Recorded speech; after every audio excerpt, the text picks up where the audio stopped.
Good morning, my dear students. So today in this video I am going to explain the fourth colligative property, that is depression of freezing point. So ఈ వీడియోలో ఘనీభవన స్థాన నిమ్నత ఇది 4వ కణాధార ధర్మం.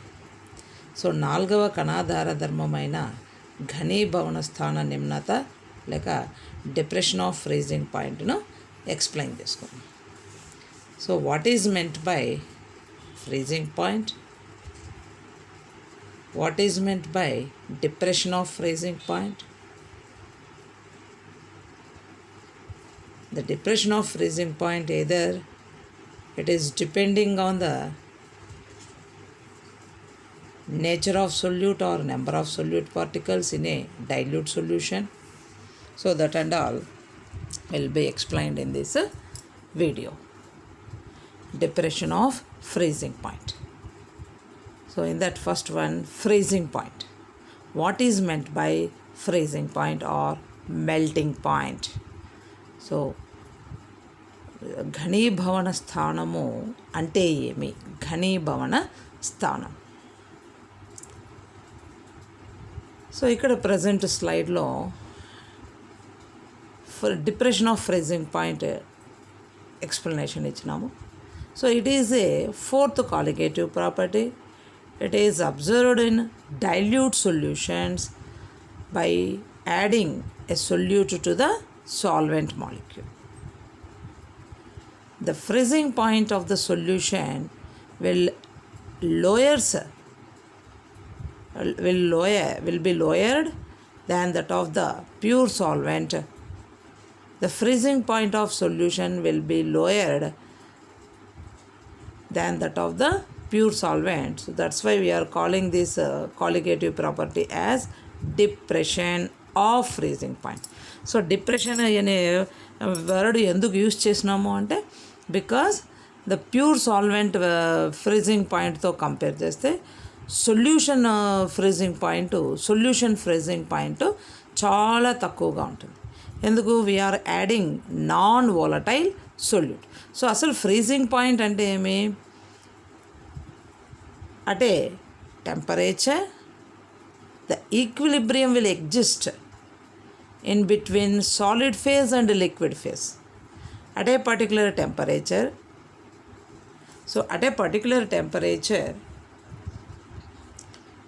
solid and liquid are in equilibrium under 1 atmospheric pressure. Under 1 atmospheric pressure, the temperature at which solid and liquid are in equilibrium.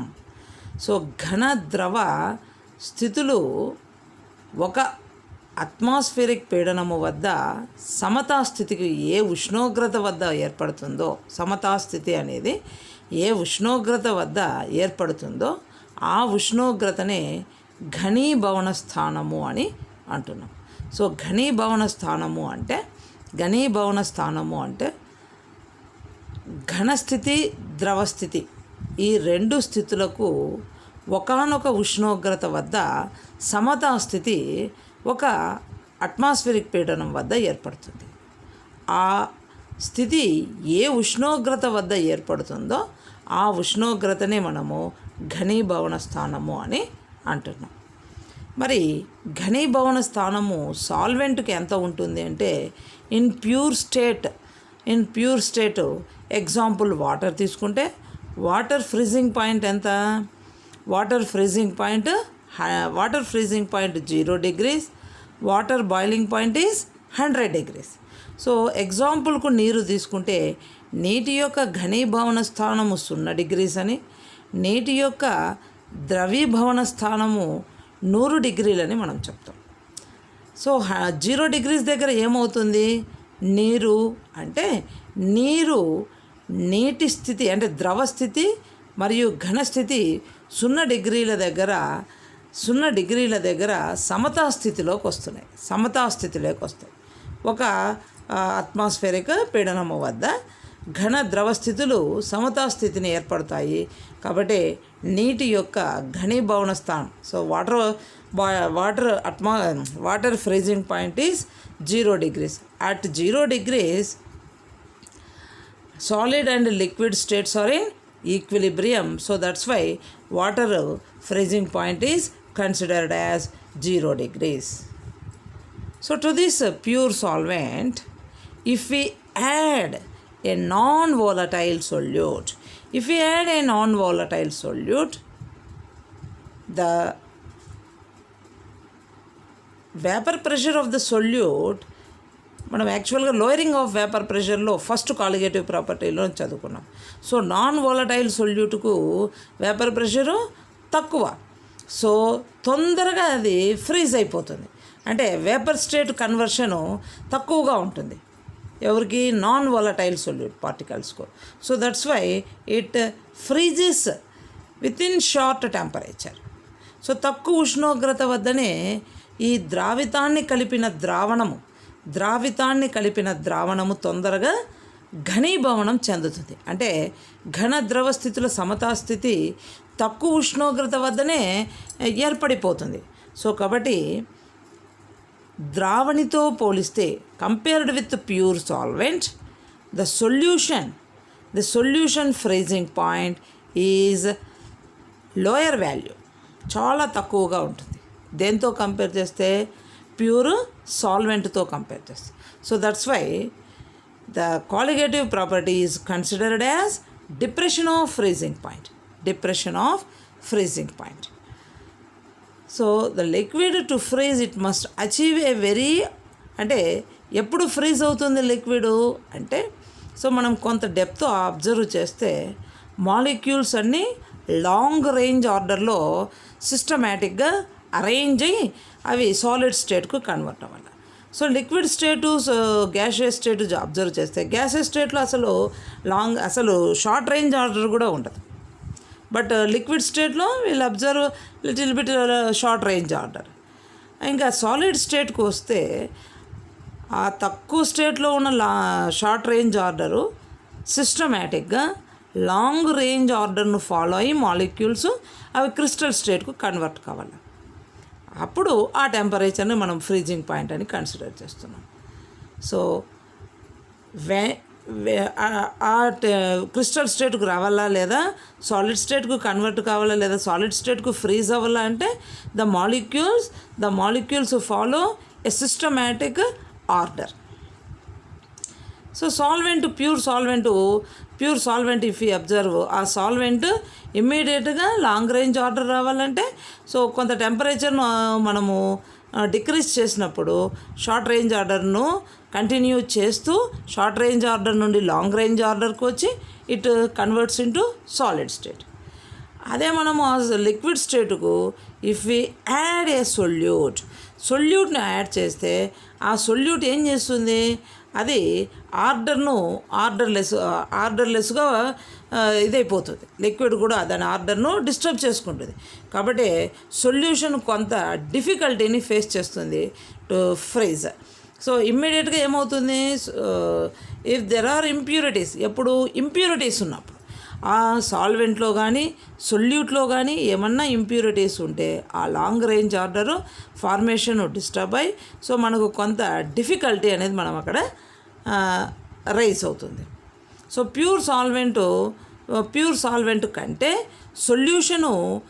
Solution స్టేట్లో ఉన్న సొల్యూషన్స్కు freezing point తక్కువ అవడానికి రీజన్ కూడా ఇది. So addition of solute will decrease the vapour pressure. అక్కడ non volatile సొల్యూట్ను mix చేస్తున్నాం కాబట్టి ఆ non volatile solute vapour pressure అంటే వేపర్స్ ఫార్మేషన్ తక్కువగా ఉంటుంది. సో ఆ వేపర్స్ ఫార్మేషన్ తక్కువ ఉంటుంది కాబట్టి అది ఇమ్మీడియట్గా లిక్విడ్ స్టేట్ నుండి సాలిడ్ స్టేట్కు కన్వర్షను ఈజీగా తొందరగా ఫ్రీజ్ అవుతుంది. అదే ప్యూర్ సాల్వెంట్ తీసుకుంటే దానికి వేపర్ ప్రెషరు ఎక్కువ, అంటే వేపర్ స్టేట్ నుండి లిక్విడ్ స్టేట్కి వచ్చి లిక్విడ్ స్టేట్ నుండి అది సాలిడ్ స్టేట్కు కన్వర్ట్ కావాలి. కాబట్టి కొంత టెంపరేచర్ అనేది ఎక్కువ ఉంటుంది compared with solution. So that's why solvent vapour pressure is more compared with solution vapor pressure. So because of this reason only solvent freezing point is compared with solution, it is higher value. కాబట్టి delta TF వాల్యూని ఏం రాయొచ్చు? So delta TF is equals to TF0 minus TF. TF0 ఎవరు? TF0 it is freezing point of the solvent. TF is the freezing point of the solution. So delta TF is known as depression of freezing point. So it is the difference between solvent freezing point to solution freezing point, that is delta TF is equal to TF0 minus TF. So ఇది depression of freezing point. So it is denoted with delta TF. So delta TF, it is fourth colligative property. It is studied for dilute solutions. In that dilute solutions, a non-volatile solute will be added to the pure solvent. Non-volatile solute is added to the solvent. So depression of freezing point, it is a fourth colligative property. So here also two statements మనం starting నుండి చెప్తున్నాము. So one colligative property is directly proportional to another colligative property. So first three colligative properties దీనికి ఎట్లుంటాయి depression of freezing పాయింట్కు అంటే directly proportionality ఉంటుంది. అంటే lowering of vapour pressure కానీ, ఆస్మాటిక్ ప్రెషర్ కానీ, ఎలివేషన్ ఆఫ్ బాయిలింగ్ పాయింట్ కానీ depression of freezing పాయింట్కు డైరెక్ట్లీ ప్రపోర్షనాలిటీ ఉంటుంది. సెకండ్ స్టేట్మెంట్ ఏమి? So all colligative properties they are inversely proportional to the molecular weight of the solute. So ద్రావితపు అణుభారానికి విలోమానుపాతంలో ఉంటాయి. సో కాబట్టి depression of freezing point also it is inversely proportional to the molecular weight of the solute. So ద్రావితపు అణుభారానికి విలోమానుపాతంలో ఉంటుంది. So ఇది depression of freezing point. So thank you.